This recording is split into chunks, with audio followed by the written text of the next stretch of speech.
Hello, everybody, and welcome to Women of Dance. I'm your host, Sharonne Vinokurov, and I'm so excited for today's episode. My guest today is a beautiful dancer. And I say dancer, I mean all kinds of styles. She does ballroom, she does flamenco. We're going to talk about it all. She's an incredible woman, a kind soul, a mother of two. We have so much to talk about. I cannot wait. So, without further ado, let me please welcome my guest today, the fabulous Marsha Bonet. Hi. Hi, sweetie. Hi, how are you? I'm good. How are you? I'm excellent. I'm on a mommy break. I love it. I love it. Mommy break. How are you handling everything with the kids and the teaching and all of that? Like, are you just overwhelmed or are you thriving? Um, I'm enjoying it all. It's a lot of multitasking and organizing. So, um, I'm enjoying it. I mean, I asked for this kind of lifestyle, so I can't complain. It's definitely teaches me what I need to prioritize in terms of what are the things that I really, really want to do and finding those breaks and appreciating them. That's Yeah, so. I Look like at all that. the advice you're giving us off the get go. Like, I love it. Everybody take notes. As a reminder for our viewers, we are streaming live on Facebook and YouTube. So if you have any questions for Marsha or myself, please type them up in the comments. I will share them here and we will try to get to them as best as possible. So, Marsha, I'm going to start it off like I do with everybody else. Why don't you tell all our viewers how your dance life began? Give us your background. Woo. Okay. To sum it up, I didn't think I would be a dancer. Dance has always found me. So That's initially, powerful. Oh, yeah, it always just found me. Um, I do think about if I lived during this time with technology as a hmm young person, if I would even be doing dance. So um, my trajectory was a lot different. So I think the first thing I wanted to be was an artist. I used to like okay. drawing, and then I wanted to be a lawyer. And then I wanted to do something in biology, but then when I figured out what it was when I was in college, I thought, okay, micromolecular biology, specializing in virology. So that was kind of my trajectory. But Wow. yeah, and and having the mom I had, it was like a lot of focus on academia. And I would have to tell you, music was a big part of that. So I was a bandy. I was into music, and I was classically trained in flute and piccolo, and I thought I would be doing something with music, and I aspired always to do something at Carnegie Hall. So with the academics, I always thought, okay, music is definitely a highlight in that, but dance was always something more like a therapy or something I did quietly on my own. And my mom has been the biggest influence. She was always dancing in front of us, with us, trying to engage us kids into dancing with her, but it was more like a fun cultural thing and not necessarily a profession to aspire for. So I started with dance. I think I was about 7 or 8 years old. My mom enrolled me into a German school for ballet, and I Okay. didn't take to it. So I was more into soccer, and then I went to see a karate class, and that was more my liking. So I was very tomboyish, very much into those kind of activities. So, I can't picture you like that. Knowing you now, like I can't picture you as a tomboy. oh, No one. you only see me in sparkles, girl. Oh well, I mean, let's be real. Yeah. We live our life in sparkles these days, so that's fine. But I've got boots on, honey. I wear galoshes and I get my hands dirty. I mean, I'm very much like I play with Tonka trucks, and I was on a boys baseball team when I was younger. Wow. Yeah, like I have that whole side of me that people who know me from the dance circle haven't really seen. So I really have that in me, and I'm a very outdoorsy person, very like nature inspired person, so I have that angle. And so yeah, I found myself liking more those type of activities, Mhm. and dance came about with a little bit of my mom pushing, to put me into classes and then finding good teachers for that, and I just kind of did it. And then as I became a teenager, I relied on it more for like a therapeutic thing. So I got into music like Nina Simone, Ooh. Kate Bush, and I have my three that I follow, Tori Amos. So like those three really kind of helped me through my teenage years. And being an army brat, we were always traveling and moving. So I really relied on music. And then the natural affinity to move to that music is what led me into dancing more and kind of digging into it more on the choreographic level for myself, not to perform it per se for people. And then college, I did it for exercise, and then the rest is the, story, which we could talk more about if you like. For sure. I do want to ask, because you said you were an army brat and you moved around a lot. Where exactly did you live? I'm curious when I you would move lived, around. yeah, I grew up in Germany, and at the Okay. time it was West Germany, and then, we were still there when the wall came down. So a lot of different places. These are like security questions I think you're asking me. Sorry. Sorry. Don't wanna go But there.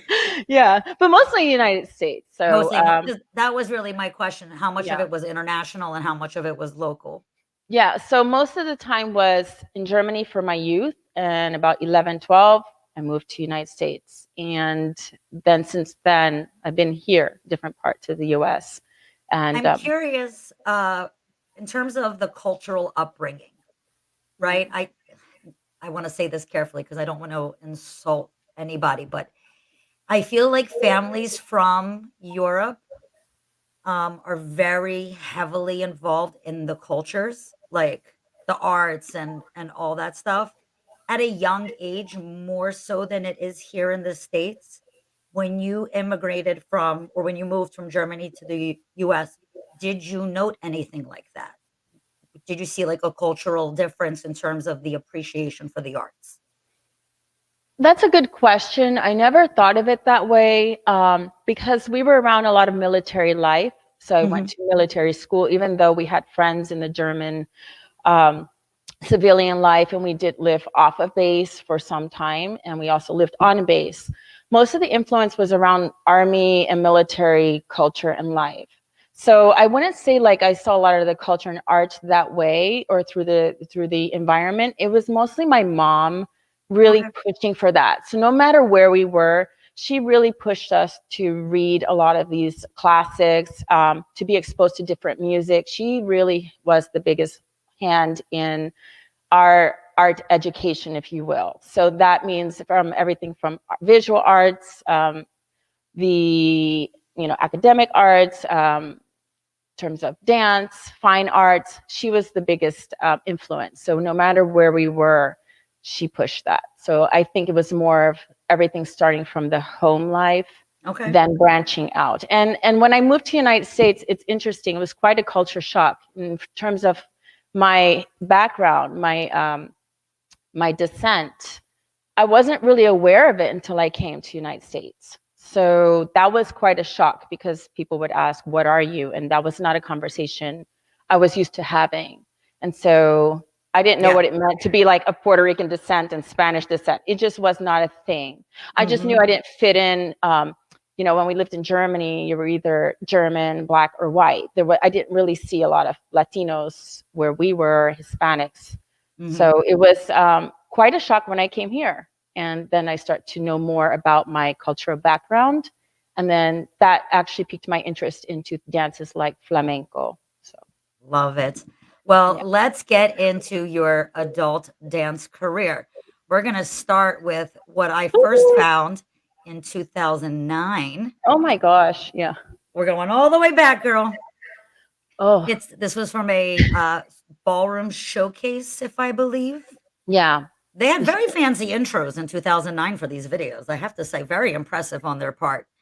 Can we talk about how this beginning part of your life began? Talk about how you got into the dance scene starting in 2009. Well, I actually got in those videos I actually have on VHS, and I saw a couple of them recently, and we will never share those. But I actually started to dance professionally back in, I would say, like 2001, 2002, while I was going to school. Pre-YouTube. Pre-YouTube, Pre-YouTube. I think what was the page that we had? MySpace was the thing.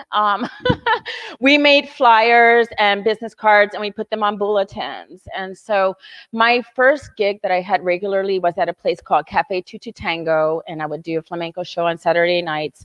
And that's when I started dancing professionally and taking it seriously. But in 2009 here, was a solo piece that I made. This is when I was really getting more into the ballroom dancing, which that happened by accident. But I wanted to make a piece that was more like finding my own. And this piece is kind of like in my own terms, just dancing. And I was going through a lot of emotional things here. And so I really wanted to present something in a ballroom space that was more of a soloist number and on a different note than what, you normally would see. You see a lot of waltzes and tangos and foxtrots and things like that, which are all lovely and beautiful and theatrical for showcase. But I wanted to show something in the pro show that was different and a little bit of me. And yeah. Is it just me? Are you holding castanets in your hand? I am holding castanets. They tried to, you can hear them in the background, but what they did with this particular video, they had a company put this video together. They laid the music on top. So sometimes you might hear the castanet, but I am playing castanets in this show. Very good observation. I love it. I only know about them because I used them back in my ballet life when I danced Kitchery in Don Quixote in the first act. She does a Nice. solo with the castanets as she's dancing, which is one of my favorites. Exhausting solo, but so fun. So I noticed it just now. I didn't notice it in the video before when I was watching it. But I'm like, oh my God, she's got castanets. Yeah, I call them mini weights because my arms are very sculpted there, and they're like little mini weights when you train on them, and they're awesome. They're just, if you're dancing flamenco. Now this is a theatrical piece because the music is even theatrical. It's movie music. I think it's from the movie Wanted with Angelina Jolie, and I don't know who else, but I wanted something dramatic, and I love this kind of type of music because it just elevates everything, but you have to dance up to that music as well. And the castanets, they can be a little inhibiting in terms of finger expression, but they add a nice complement in terms of the acoustic or the sound to the dance and with footwork.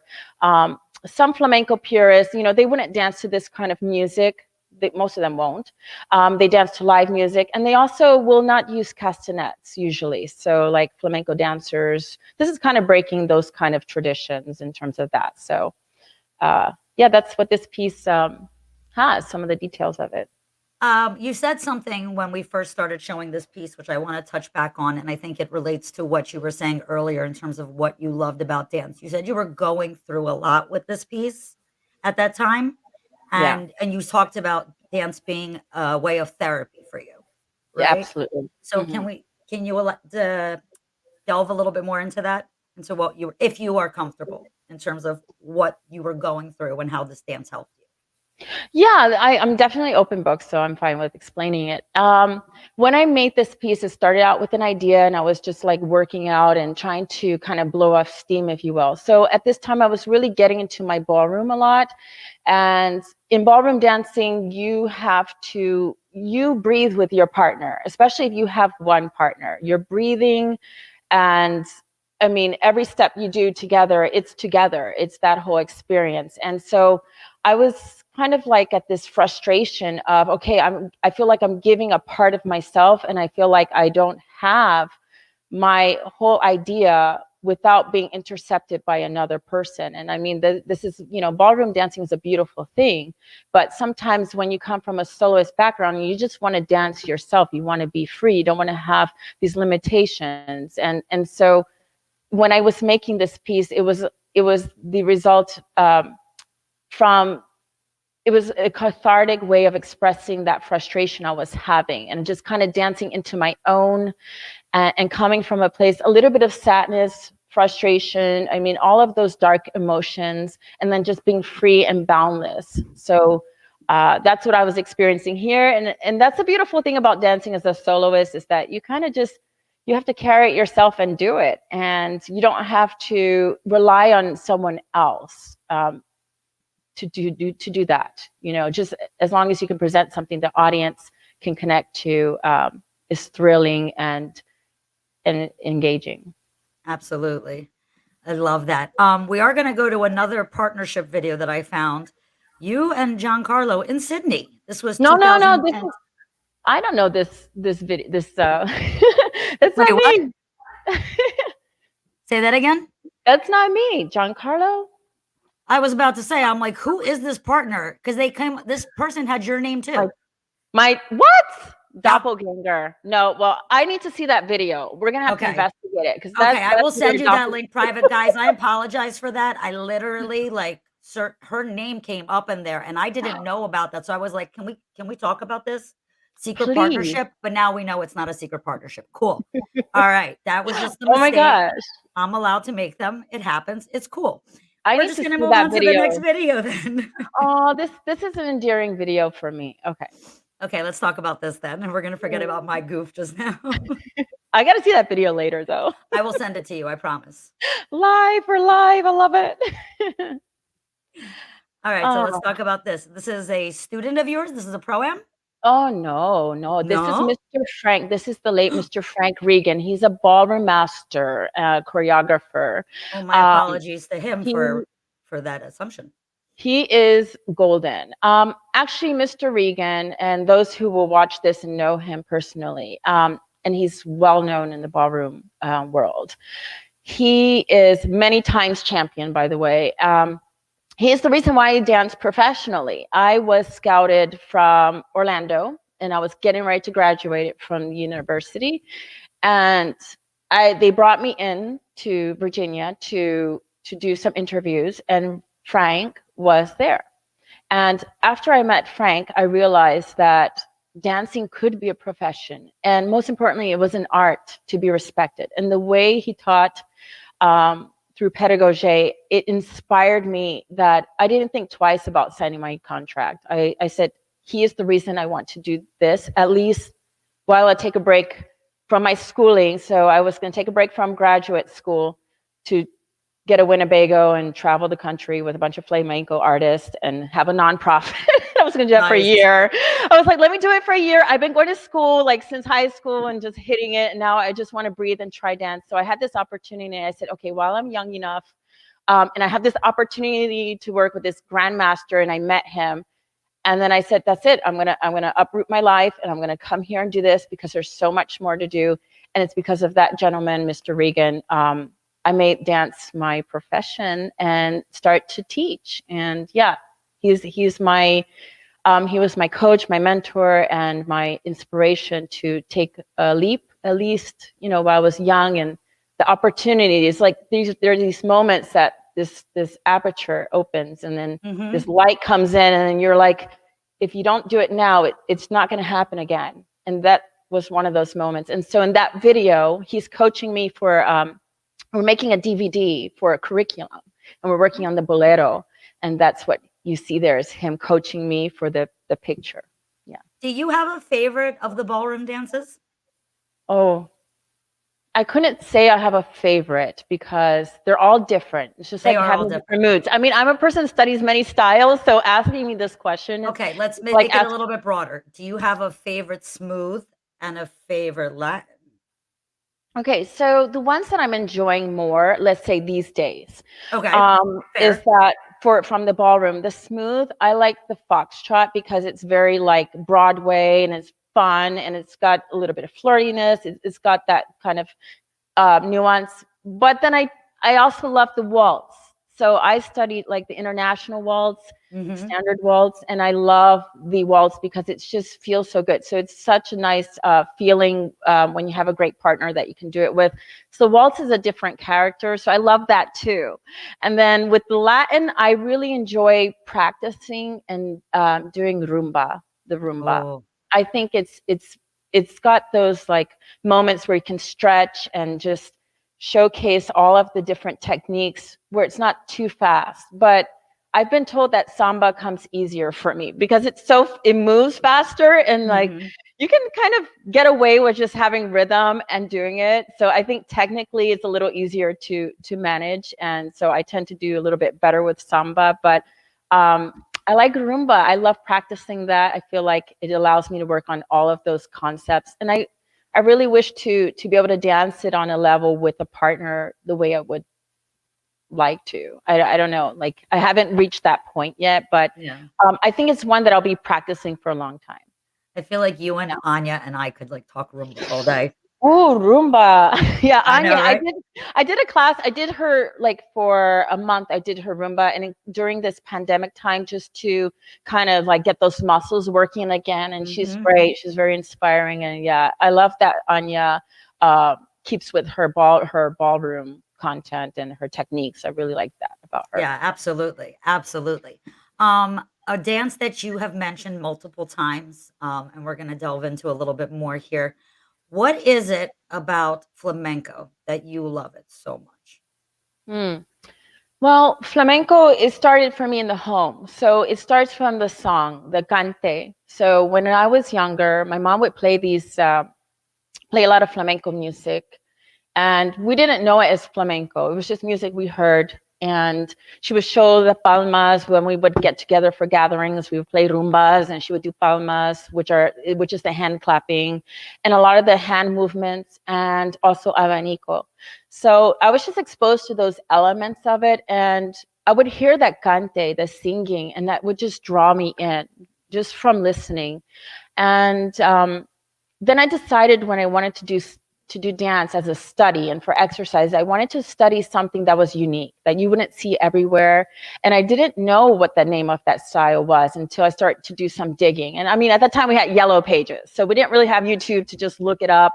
And then I would just look at the CDs and they would say flamenco. I'm like, okay, let me find flamenco dancing, I guess. And then I start to look into classes and start to be more exposed to the art. But what I love about flamenco is that the ugliness, whatever your natural being is, and the way the sounds that you make and the way you want to move, all of that, what I say, ugliness, imperfection, it is embraced. It's absolutely embraced. It's not polished.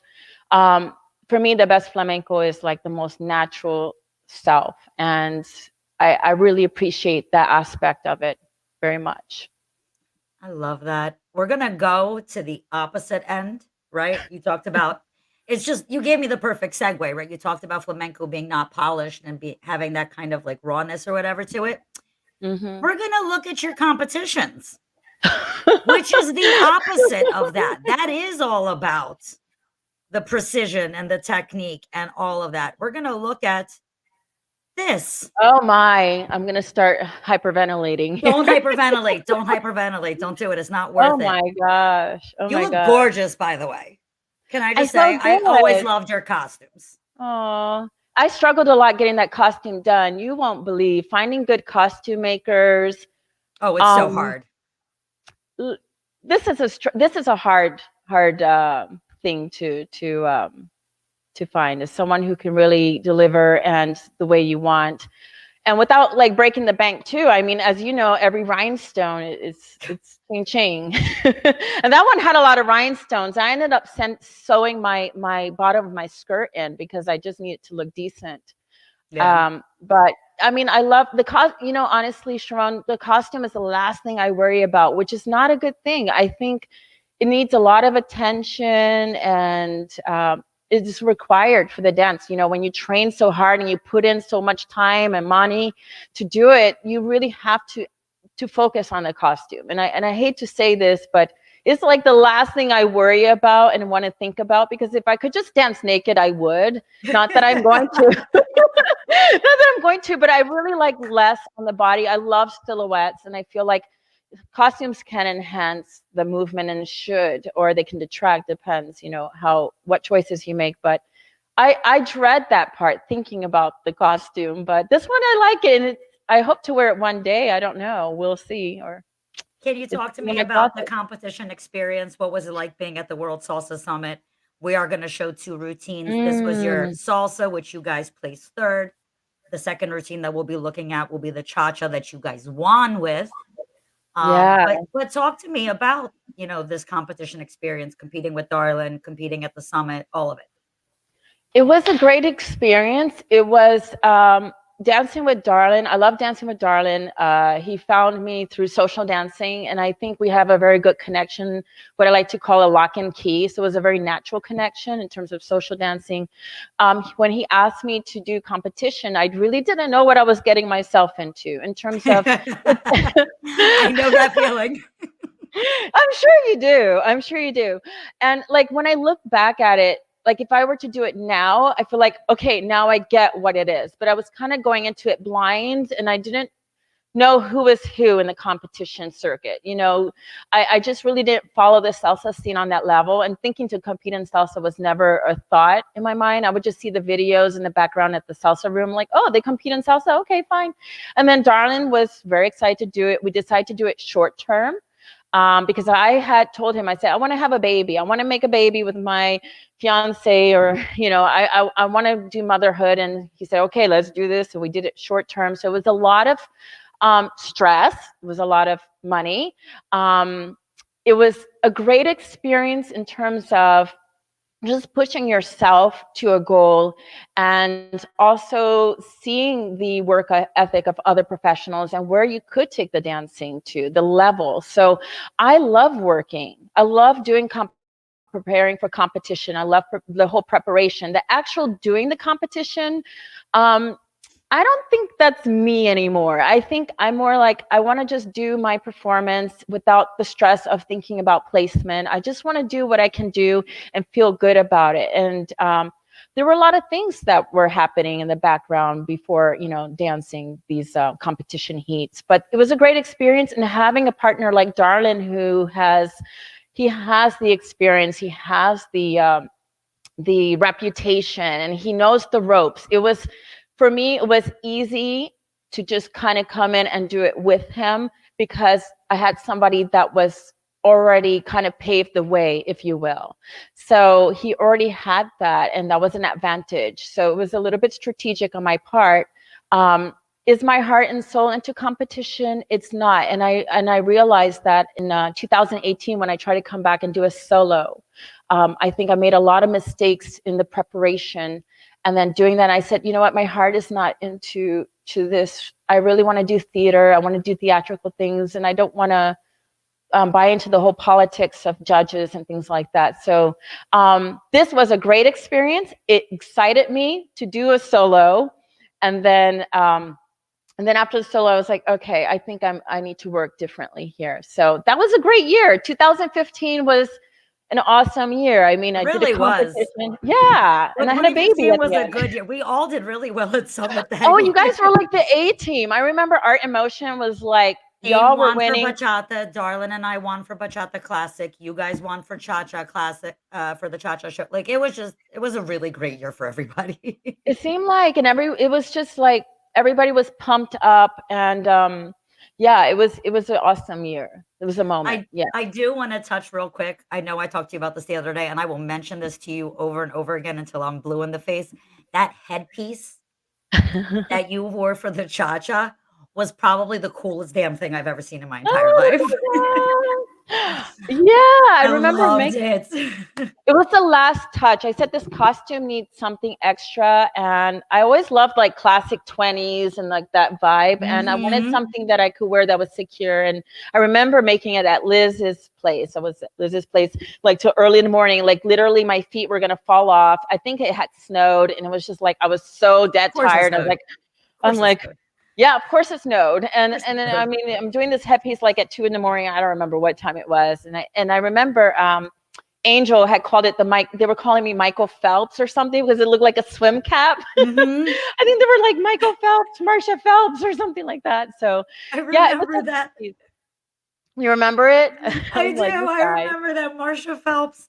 I'm like, Oh these my guys are god. crazy. But that thing was gorgeous. In fact, I'm gonna have to Amazing. sit down and talk to you later about the type of netting you use so I can make one for myself. Yeah, yeah, I'll be happy to share that with you. It's I not love it. complicated. Yeah. It's not complicated. We're gonna go look at a group performance. Mm. Marsha Bonet and dancers. Oh, I have a story with these girls. Yeah. Let's hear it. Let's talk about you as a team director and talk to me about these girls. Well, first of all, I'm pregnant with my first baby, so that's after the summit. These girls, they're all, so maybe 2 or 3 have danced salsa ever, and Mhm. maybe one does it professionally in there. And they probably had on 2 hands that number for her, like that many rehearsals. So a lot of teams, when they get together, they do many, many rehearsals and many hours.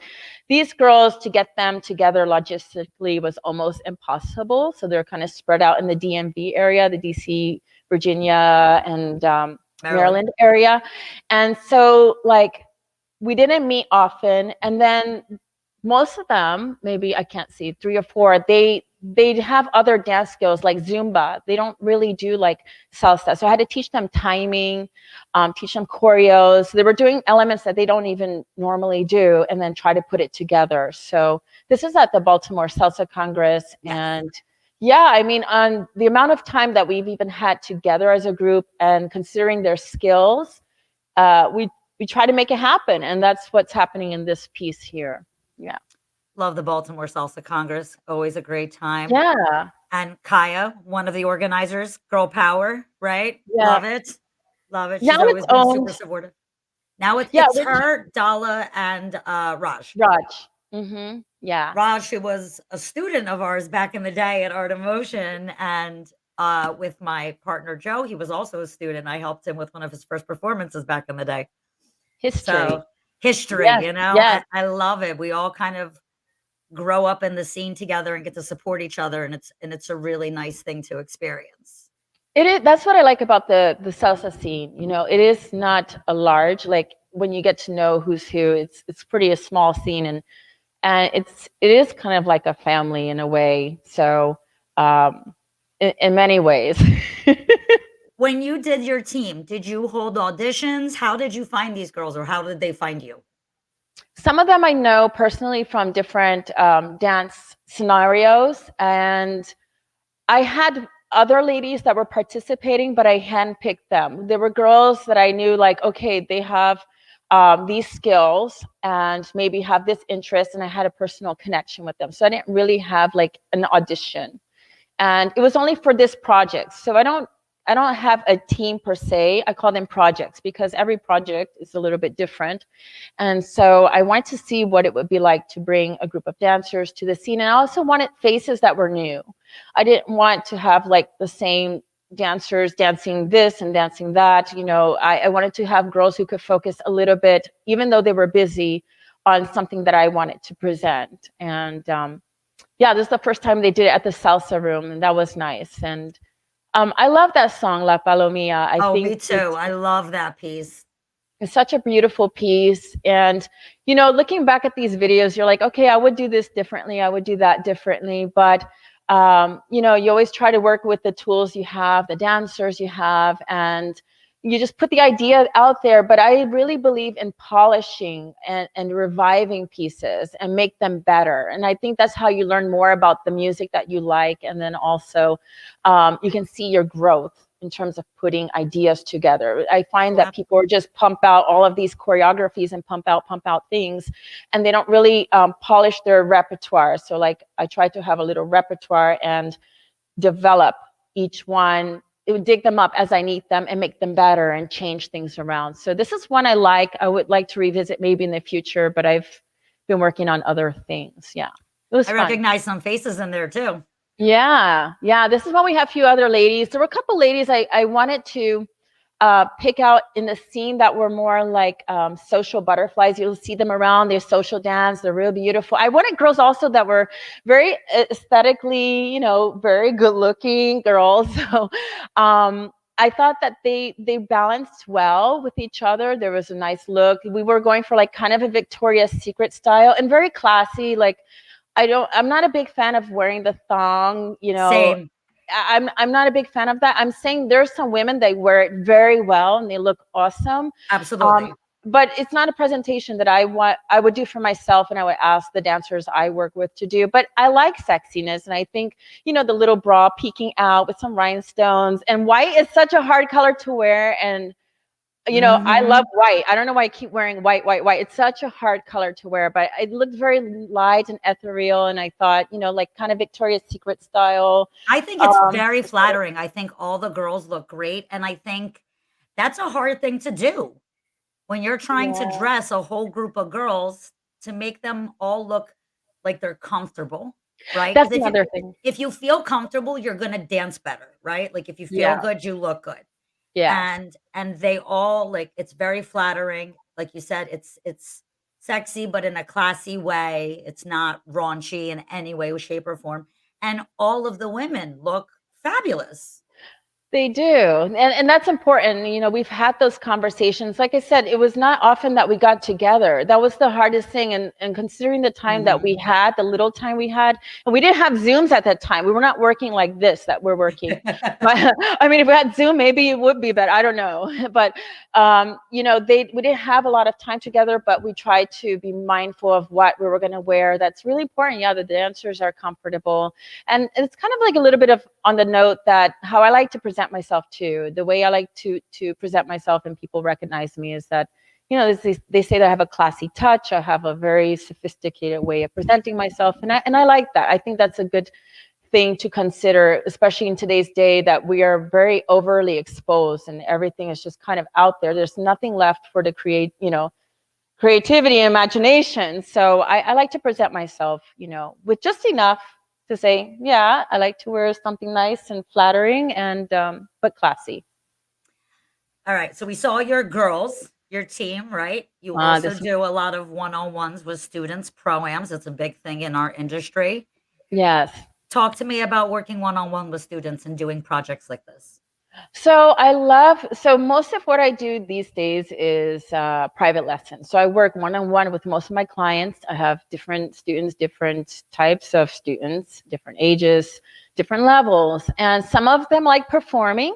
A few of them like competing. I don't attract so many competition students because it takes a lot I think it comes more from me. I'm not willing right now to do any travel for competition. I don't open myself to wanting to do that as much. But I like developing competition students because of the focus and Mhm. working on techniques. But some of my students love showcase. So like my student here, his name is Simon. He loves doing presentations like this. And um, so working with the students for showcase, it's always fun because we get to do something creative and apply some of the techniques they're learning. And yeah, this is pretty much what I do. I'm teaching students different styles. So I have students who do jazz, I have students who do ballroom and Latin, flamenco, and I have some students who just need general coaching. They have, you know, they have their core teacher from other styles, and they just need someone to kind of like mentor or coach them to kind of help them sort through the Mhm. information or just feel better about their own dancing and like more on a holistic level. So I'm doing a lot of that these days. I think one of my favorite things about all these is your outfits. I love the way a beautiful skirt moves, but I am always paranoid about the heel getting stuck in the skirt. And you're Yeah. doing all these kicks and everything. I mean, isn't that a concern for you? Because I'm always Yes. freaking out about it. Yeah, I actually wore a costume this past weekend I never wear, and I had to do bachata, and which I never do. And yes, I do dance bachata. I get that a lot, and people seem shocked when I do dance bachata socially. Um, this type of skirt that I do worry about are like those panel ones, those long panel ones. Those Mhm. freak me out. And like the skirt I had this past weekend is kind of like an asymmetrical cut, and my heel got kind of caught in that, and Ugh. that like you have to test out your costume. You always have to test it out to see how it moves, and then you'll know like, okay, this has to be fixed, or I need to put a lining, or I have to wear like something on my heel, like a heel cover, or things of that sort. So that's part of selecting the right costuming, is making sure those things don't happen. Yeah, you never see long costumes like this in the salsa scene unless it's for something so particular. So I think Yeah. that's one of the things that a lot of women love to watch about ballroom is the gorgeous gowns, right? Oh Not the yeah. short, not the short, fun, sparkly costumes because those are fun, like in the Latin dances. But there's something about the smooth dance gowns that is just breathtaking to watch. It's just a different look. It's a different feel. It is, and the smooth, their style is different than the classic ballroom, than the standard. Mhm. There's definitely a lot more cutouts, a lot more open type costume. So it's like a cross between a ballroom gown and a Latin dress. So, and it's because the way the movements are, and all of that separation and coming together allows you that freedom to do those movements and not get caught up within each other. But I wear a lot of black, and my girlfriend, she's like, I love when you wear color. And I had to send her pictures of my costumes this weekend because I had a lot of color. And I said, look, I have color, but I mean, black is such an easy color to wear. And, you know, these form-fitting silhouettes, I think they always look flattering. Mm-hmm. I do have to branch out with my ballroom in terms of like more the traditional gown. I'm just not a fan of like so much color and pattern. It depends what it is. You know, I like simplicity. So, I and mean, you that's have a pop of color here. Your shoes are pink. yeah, I like little accents. I like accents. I prefer that. And that's just, I just like simplicity. There's Now, this color. has color. There's a lot of color and there's a lot of ornamentation and a lot of preparation for this kind of style. Yeah. This is a style we don't really get to see you do often. Yes, I don't because there's just so much work in preparing for this style, and depends on the festivities. So the Indian community has certain times when they have like peak times of festivals and things going on. And my guru, Tapasi, she's the one that will say, hey, we have something here, or let's perform this over here. But it's a matter of building the repertoire and having the content to perform these kind of pieces. So this number itself, it's about, I don't want to misquote, I cannot remember, maybe like, I don't know, 8-9 minute piece. I cannot remember. They're quite lengthy. A lot of the classical Indian dances are very lengthy. A lot of preparation that takes. This is the most recent solo I could find of yours. This is from 2020. This is right before the shutdown. Right before. That's Go-Go Earl Rush, I believe, introducing you. Love him. Earl, if you're watching, we love you. Papa Earl. Papa Earl. 2020 solo. You said that the last time you did one was 2018. So what made you decide to go back and do a solo in 2020? Well, when I say solo, I've always done solos, but like in terms of like competing, doing competition, 2018 was the only time I did for competition. But this song, I really love this song. It's by Diego El Cigala, and it's like has a lot of Cuban influence. He used Cuban artists to make this music. So he's a flamenco artist, and he does like jazz. He'll do a mixture, like a fusion with different artists. And I've always loved this song. I actually tried to choreograph it like 3 times, but never performed it. And this was literally right before the shutdown. And so this is the first time I'm performing it. And I wanted to do it. I wanted to do it on a theater stage. So this was like a dinner theater event. And I was just really happy I could get it out because I had choreographed it 3 times. And I was like, okay, now I'm going to actually do it. And it was literally before the pandemic. Do you find it hard to choreograph for yourself? It is hard because you want to, okay, so what I see with a lot of choreographies being pumped out is a lot of regurgitation of the same ideas. And so for me, I try to keep it fresh, like from choreography to choreography. I think you will see maybe hints of Marsha. There are some things that I used to do when I was younger that were like, oh, that's a Marsha thing. But I've gotten away from that because everything I try to make it very different and according to the music, what the music is asking. And so keeping the ideas fresh, it is hard to choreograph because you have prejudices and preferences to what you like and what habits you are used to doing. So I think it is difficult, but I think in the sense for me, it's a lot easier because, for example, when I tried to do my competition routine in 2018, I had like 2 or 3 people touch my choreography and they were not really me. It was like a lot of pieces of someone else and not necessarily coming from me. And I felt that was harder for me to execute than if the choreography came from my person, at least to execute it. You know, maybe it doesn't meet all the check marks in terms of competition choreography, but at least for me to deliver it with conviction, I think there's a connection with when you create the pieces and you perform them, there's a certain conviction you can have. And so at least for me, emotionally, it works that way. To dance someone else's choreography, I find that a little bit more taxing, a little harder, unless I've worked with that person. So like when I was working with Mr. Regan, Frank Regan, and I danced in his dance company, American Dance Montage, I had that rapport with him. I had that common vocabulary and technique with him. And that's what company dancers have. When they work in a company, they train together, they have this common vocabulary. And therefore, when it comes time to doing collective pieces and choreographies, it goes a lot faster. But if you have a coach, if you're paying a coach to come in and give you choreography, which happens a lot, as you know, we just want this coach to give us this lift, or we want this coach to give us this and that. If you don't have that training over time and that common vocabulary, then you may or may not execute it well. Depends on your skill level. So yeah, I hope I answered that. You did. You did. You answered it very well. Very, very well. Okay. Better than I could have expected. You're very good at explaining stuff. And again, perfect segue. Not a lot of people know this about you, but you do panel discussions. Yeah, I like talking. I like talking. It's a great. I like explaining things, and I like presenting to people ideas that maybe they don't get to hear all the time, or maybe bridge different ideas together. So how did you get into doing talks like this? How did this start? Just like this, you get invited to do something, and then someone hears you and they want you to talk over here.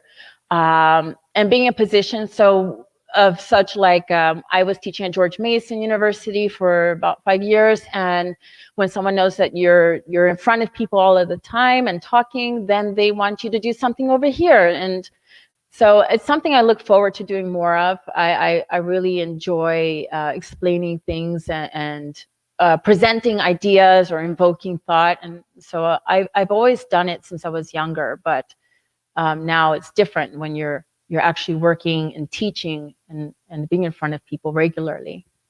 You were telling me yesterday when we were talking in our little pre-interview stuff about a new company you are starting. Yes. Talking about your philosophy. So let's get into that. Give everybody the information. Yes. So I've trademarked my company, Holistic Dance Therapy, and it's more of a program. It's not a company per se, but it's a program, and it's one of the silver linings of the pandemic.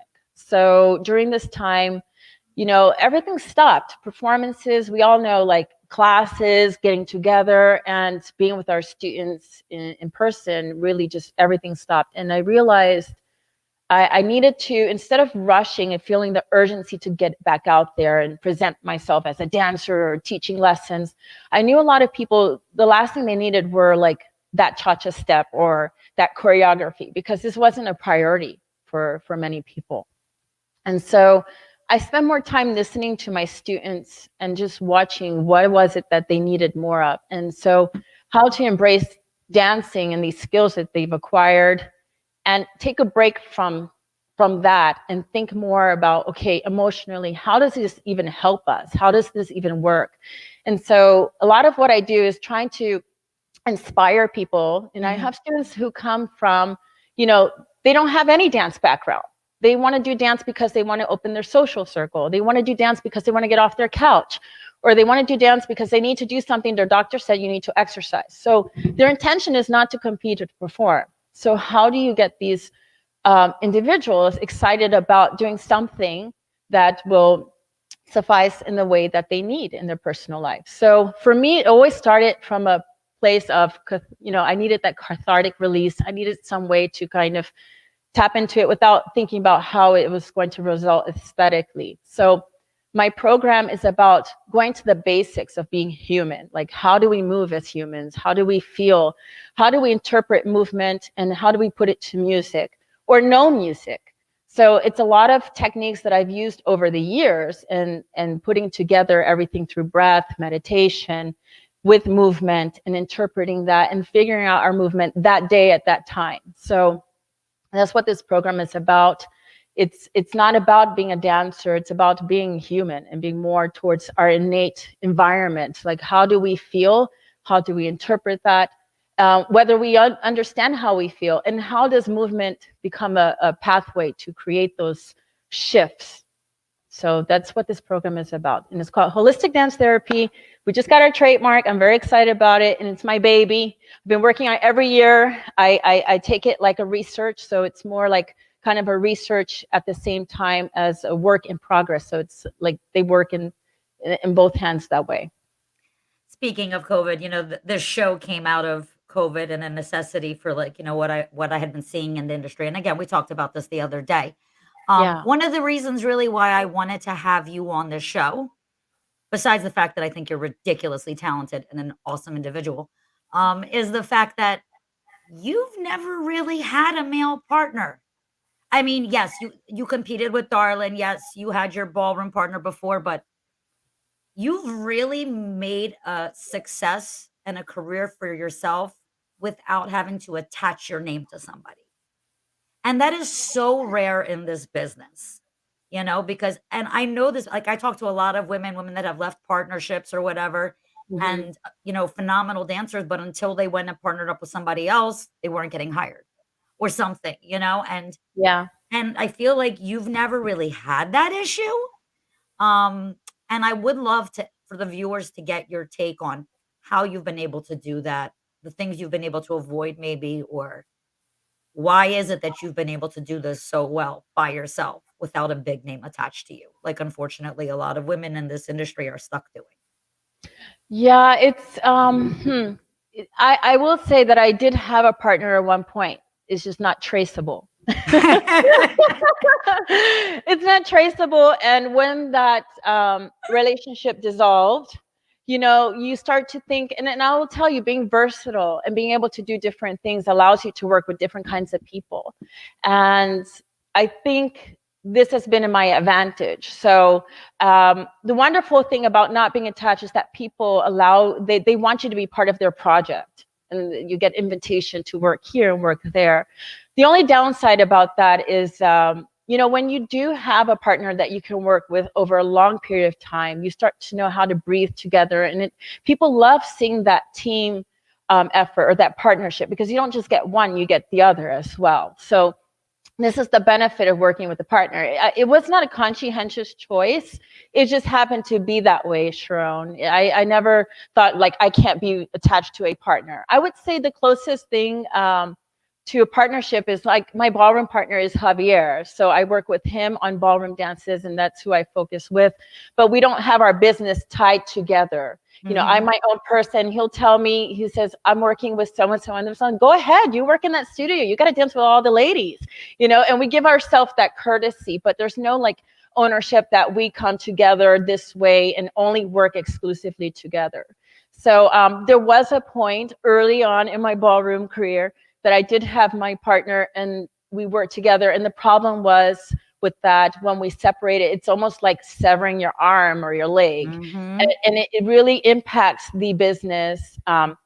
Many of the clientele are women who will want to work with the male counterpart, and then they will work with you to work on lady styling, work on the other things, because you dance very closely with the male Mhm. partner. But then it's when that severs, you will see the divide in the business part, and it's really it's detrimental. It seems like, and it feels like, but as ladies, we have to find other ways to work with many other partnerships and feel independent. I don't know. I have my perspective.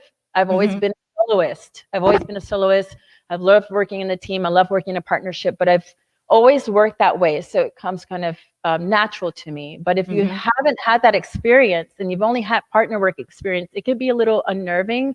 And it can also feel like you need to have a partner, which I went through that stage. I went through that stage when the partnership broke up. That I was like, oh, I need to have another partner. I need to try out with this partner. I need to try out that partner. And I was thinking, maybe I'll move to California, or maybe I'll move to New York. And there was that urgency. And I was like, whoa, let me just kind of sit back, analyze where I'm at, and kind of get my bearings first as an individual, and then seek out partner if it works. Yeah. So it's hard to say. I cannot speak for everyone, because I started as a soloist, so I come from that background. But if you've Mhm. only had partner work experience or teamwork experience, it will feel that this is a high priority. And so some ladies probably have this experience. Yeah. Mhm. Do you ever feel any resistance when you try to get work? Like, does what people ask you, like, to teach a class, and they're like, "But where's your male teacher counterpart?" Do you ever get those? I never had that. I never Good. had, yeah. I always, yeah, I never had that issue per se. Yeah. Alright. I know I'm showing a bunch of videos of just you social dancing, but number 1, they're all different partners, I like which them. was what we were talking about, and 2, I know how much you love social dancing. I do. So, Yeah. I am for the last video, I am going to show another one of social dancing, but it is of you and your hubby, your boo. Which I would love for him to perform. Raphael is, I think, aesthetically, like he has that classic look, and I always wish that we could do like a I don't know, 40s style, aesthetic and like dance Do together. it, But he is do not a it, performer. do it. No, no, he will never do it, and I wouldn't want him to do it because I'll be like, "Don't you remember this up?" His skill set, he is just so smooth. All the ladies enjoy dancing with him, This is I and we danced with dance him, he's very very different. smooth, very smooth. He is, yeah, and we dance very differently. Like what I like in a partner dance is very different than what he likes, but we understand each other now, like with dancing, and he's just like performing's not his thing, and that's totally fine. I'm happy with that.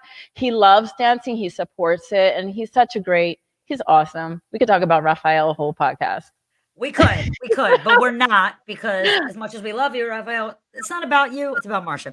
Um, but you guys always seem very happy and you have 2 beautiful children together, and it really Yeah. is just it's very inspiring for other women to see that you can be successful in this business and have a family and live your life, and, it's hard to see that, but because we don't get to see it often, but, yeah, it's It's not it requires a lot of moving parts, things to come together, alignment, and it Mhm. requires a team. Like none of this is possible without having support outside of us. So Yeah. it requires, like they say, the village, the community. It's really true. None of this is It's so possible without true. that.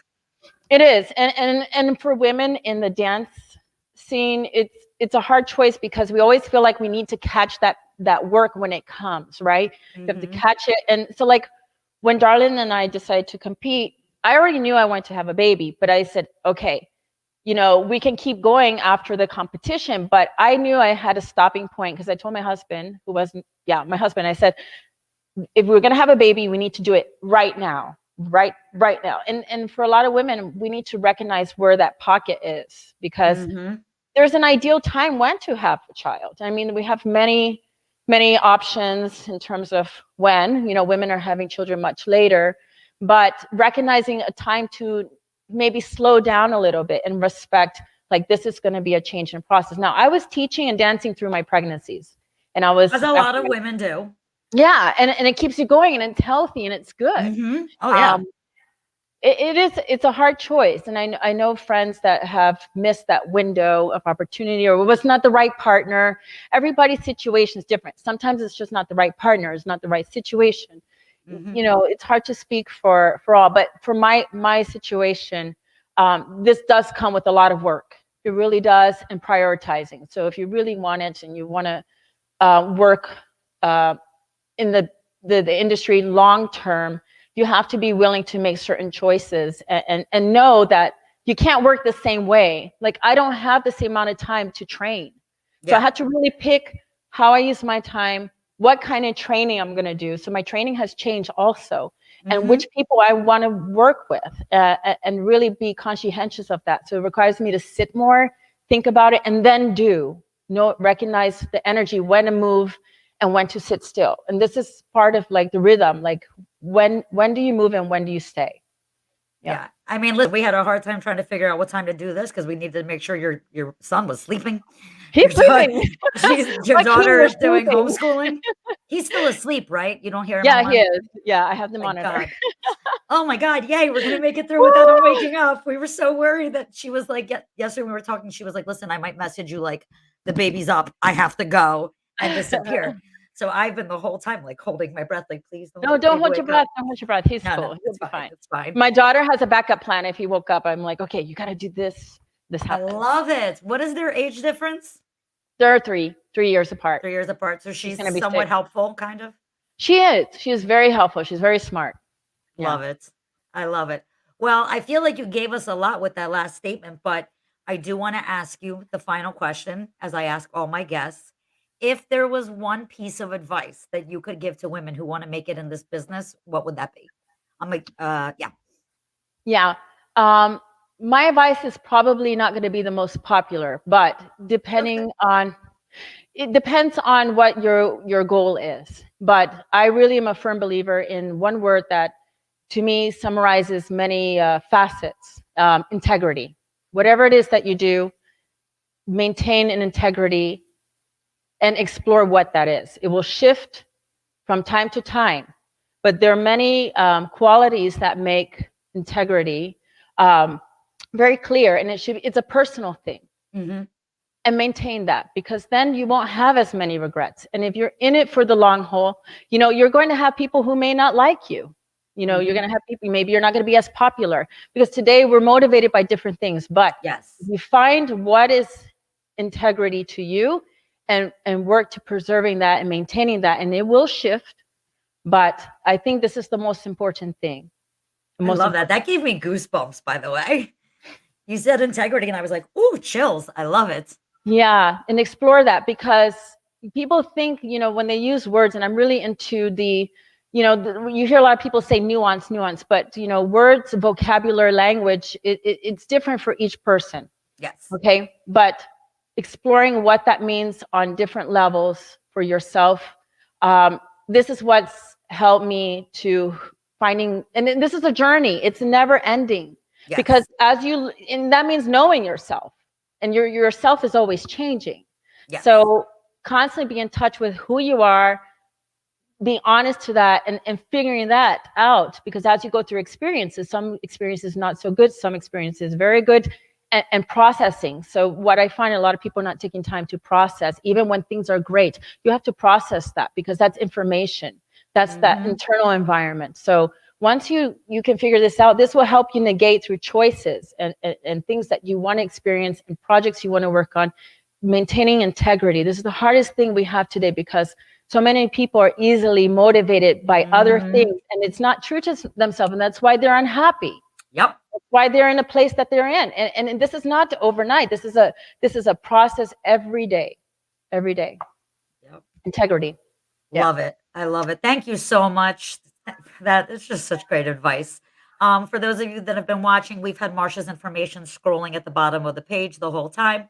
You can follow her on Facebook and Instagram at Marsha Bonet, and you can get all of her latest news there. Follow her for her classes, her new project that she's working on, all of it. Marsha, thank you so much for Thank giving of your you. time today.